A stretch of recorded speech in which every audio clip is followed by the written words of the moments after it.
On a eu en fait un développement très fort au début. On est arrivé sur une période un petit peu plus complexe. Donc là, on est en plein dans une réflexion sur notre stratégie de développement. On se rend compte aujourd'hui que déjà, on a franchi un vrai cap sur le prestige qu'on n'avait pas il y a quelques années, qu'on n'avait peut-être même pas il y a quelques mois. Aujourd'hui, vraiment, tous les mois, on rentre des biens à 2, 3, 4, 5, voire 10 millions d'euros.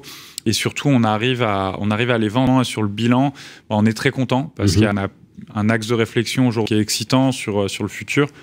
Et surtout, on est ravis quand même, au bout de 10 ans, après un Covid, après plein de paramètres, d'être toujours là et puis surtout d'avoir beaucoup de projections pour l'avenir.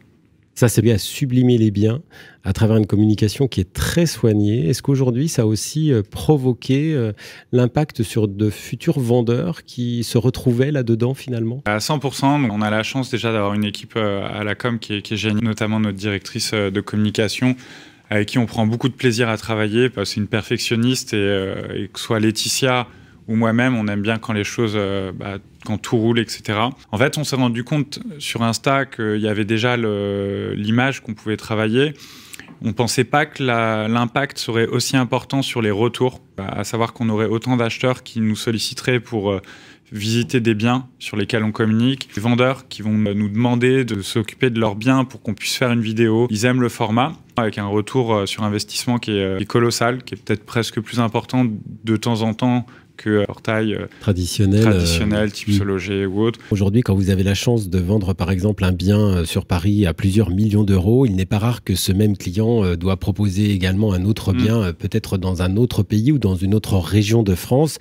Et je crois que c'est une de vos volontés aussi d'accompagner ce client et de ne pas lui dire simplement nous on fait que Paris et puis pour le reste bonne chance. Mais vous l'accompagnez là aussi, c'est un de vos objectifs, c'est bien ça? Exactement. Là en fait on est en train de développer tout un réseau à l'international et également en France pour pouvoir répondre à ces attentes, parce que c'est vrai que quand vous commencez à rentrer des biens à millions, souvent les clients en fait ils ont pas mal d'appartements, d'hôtels particuliers à droite à gauche, et quand ils sont vraiment contents du service que vous avez apporté, ils veulent continuer à vous confier leurs biens même s'ils sont à Londres ou autre.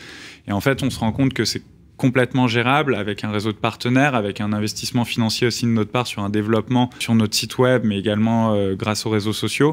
Et donc ça, c'est la prochaine étape. Et ça, c'est très sympa parce que ça nous donne un nouveau cap et en plus qui permet de répondre directement à des attentes de clients, quoi. Oui, c'est surtout ça, c'est de ne pas laisser le client justement juste sur un one-shot, mais au contraire de pouvoir l'accompagner sur le long terme dans ses différents projets avec tout le patrimoine dont il peut disposer. Au final, on a une vraie demande et on a marre de dire aux clients « Désolé, on ne peut pas s'occuper de vous ». Non, là, on va s'occuper de tous nos clients et on est super contents parce que c'est un nouveau cap qui est très sympa.